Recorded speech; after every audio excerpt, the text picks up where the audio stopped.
listening to the Dynamic Women podcast. Each week, you'll be inspired by our global community of women. They'll share with you tools and stories to help you be dynamic in every area of life. Here's your host, award-winning coach, and the CEO and founder of Dynamic Women, Diane Rolston.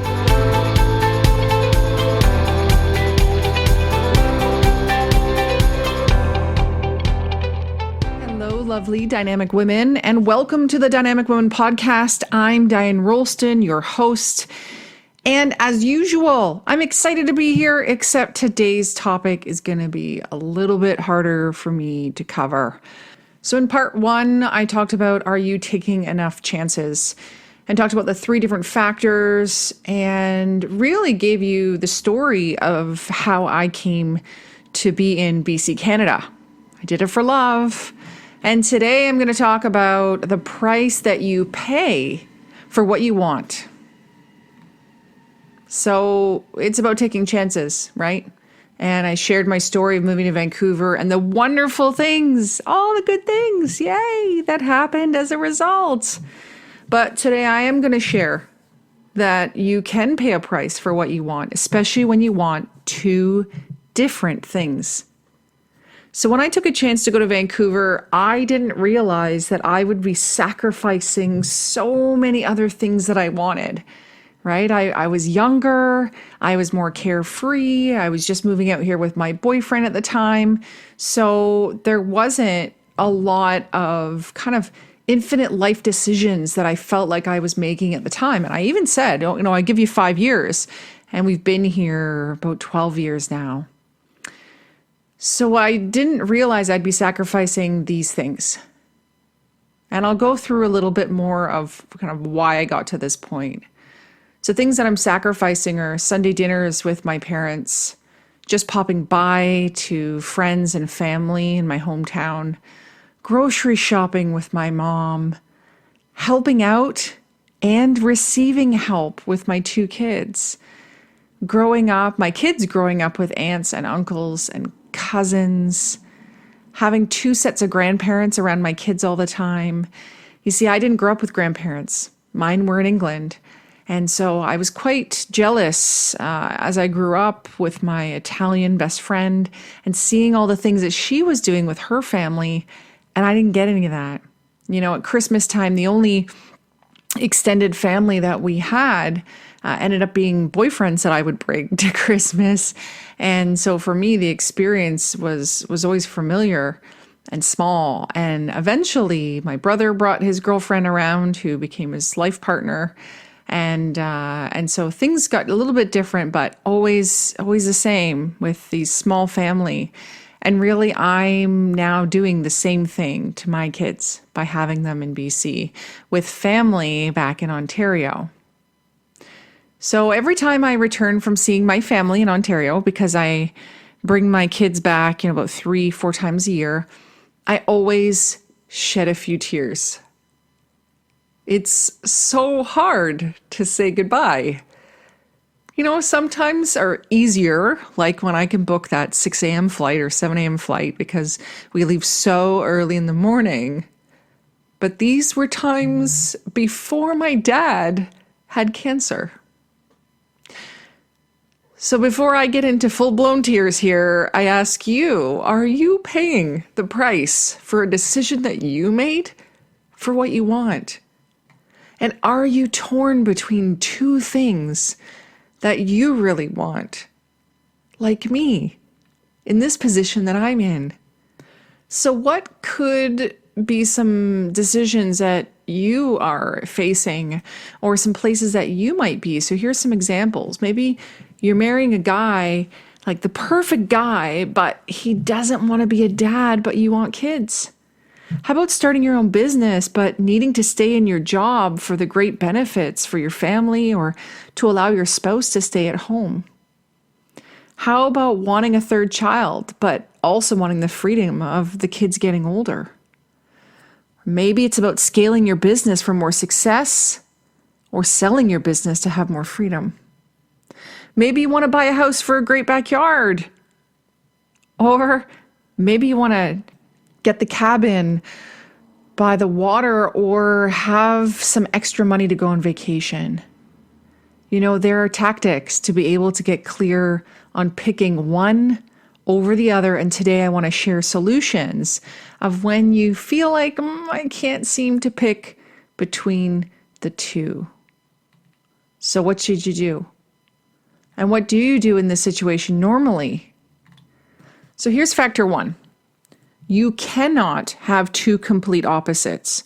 For example, I can't have my primary residence both in Ontario, in my family's hometown, and in BC, right? You can't have a 9 to 5 and work that all day, but also work your business all day. It just doesn't work. You can't marry one guy that doesn't want kids and then have kids. If you've agreed you're not going to have kids. So you can't have two complete opposites. So what's the solution here? You must be open to a different way of doing things. And in a moment, once I go through the 3 factors, then I'll talk about some examples of my solution with these 3 factors. Number 2, you need to get super clear on what you do want about each of the options. And you need to hold firm on non-negotiables. So if we take that example of you want a 3rd child, but you also want the freedom of your kids getting older. So what do you want about each one? So the 3rd child, like what's important about that for you? Is it just that you want there to be 3 kids? Do you have, you're not quite ready to be done having children? Or is it more so that, you want a 3rd so that there's always, an extra kid there? What is the reason for the 3rd? And then the other side of it, you want the freedom of kids getting older. And so why is that? Do you feel like your marriage needs that time? That in order to build your business, you need some more space? Is it because you want to travel or because financially 2 kids makes more sense than 3? So in this case, clear on what you want to do about each side. And you need to hold firm on non-negotiables. So a non-negotiable for you might be they have to be biological children. A non-negotiable is you have to be able to stay in your own home. Another non-negotiable might be that it has to happen in the next 2 years. So just figure out what those non-negotiables are. And factor number 3 is you need to make peace with what you can't have and then change your perspective of them. So let's go through that with another example. You either want to buy a house for a great backyard or you want to have a cabin by the lake or be able to go on more vacations. So maybe you need to make peace with what you can't have. So for those of you in the Vancouver economy right now, you know that detached homes with big backyards in ideal locations are extremely expensive. So maybe you have to make peace that you can't have a house with a great big backyard in the current city you live in. That is if you're maybe upsizing. Now, what if the other side, make peace with what you can't have? Maybe financially you can't have the condo or townhouse that you're in currently, as well as a cabin, or as well as going on lots of vacations. And so you just need to make peace with that, be okay with that. And so you might have to change your perspective.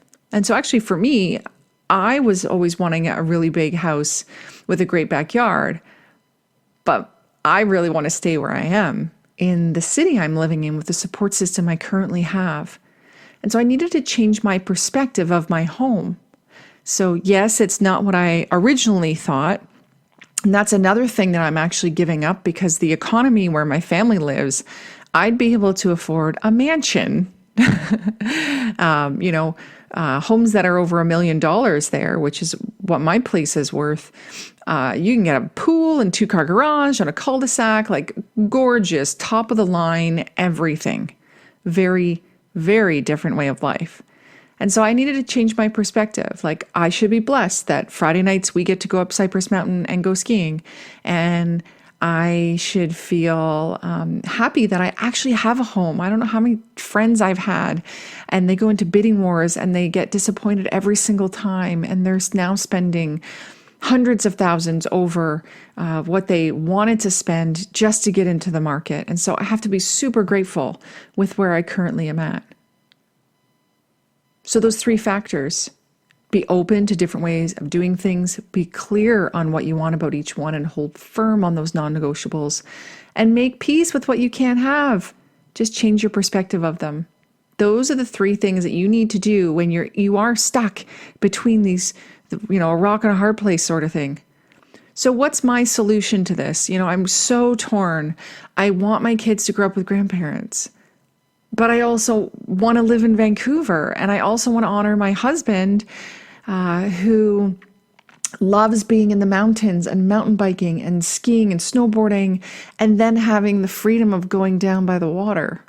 That's more like New Zealand. It's more like where he grew up, and I love it here too. So my solution to this is to design a bicoastal business, so that my business pays for me to fly back to Ontario 3 to 4 times a year. And when I talked about, you can't have two complete opposites. I can't have two primary residences because my husband cannot work in both locations, but I can. So that bicoastal business is a very great solution. That is also me being open to a different way of doing things. So maybe I'm not there for those Sunday dinners every, week, but really, how often, and you can tell me, how often do you have family dinners with your parents, with extended family? Maybe not that often anyway. And so now I'm doing it in kind of a more intense, we go back for like 2 weeks at a time, maybe even 3 weeks. And we spend a lot of time together, and I even stay with them. So you need to get clear on what you want about each one and hold firm on non-negotiables. So a non-negotiable for me is that I need to fly the kids back 3 to 4 times a year. My husband, Adriel, he has known that from the beginning, that's super important to me, that I do go back and see them. And he knows when I start to get a little bit cranky, he's like, maybe you need to go back. Maybe you need to go see them. And so now it just happens 3 to 4 times a year. We go back, non-negotiable. Kids come too, we have to adjust because they have school, but whatever. It's a non-negotiable. We're doing this. And so you got to make peace with what you can't have. And so because we're spending so much of our vacation time flying back, now I work when I'm there, so that's different. But Adriel can't leave work that many times a year, 2 weeks, 3, 4 times a year. That can't happen. So that means that we take less family vacations to other destinations, which is a bummer. But, that's just how it is right now. We don't have the time. And financially, it just doesn't make sense for us to do that many vacations. And so that's why last time when I was in Ontario and Adriel was able to come this time, we took 4 days and went to Montreal, just him and I. And we also did some family mini vacations, like going to Canada's Wonderland for the day. It's all about quality time over quantity of time. And so that's how I changed my perspective. I'm like, it doesn't matter. We're not there every week. It doesn't matter. We can talk on the phone. But we have that quality time when we actually go. And the other thing about what I wanted is I really wanted that support, that family support. And so when I got clear about that, like, what am I really missing? It's not just those Sunday dinners. Like, what am I missing? It was that family support. And so what did I have to do? I had to create that family-like support network here in Vancouver. That for me was a non-negotiable. I had to be open to a different way of doing things. It's not my mom and dad, but it's like moms of kids that are in my daughter's class. And it is my neighbors, and it is paying daycare, and it's paying for a cleaner, and that's okay. And it's paying babysitters where normally parents would step in, or it's getting creative about when I do things. And Adriel and I really swapping off on covering, watching the kids, or being with the kids, I should say. And so I wonder, like, are you in a tight space that you can't make a decision on where you're at? Or do you feel that you're paying the price for it? I would love to hear your struggle. Maybe there's some things I missed talking about this today. What I'd really love to do is, send me your story, Diane@DianeRolston.com, and I'm going to pick some listeners to support. So I'm going to pick maybe 2 or 3, depending on how many submissions we get, but I'm going to pick your struggle of you in this tight place.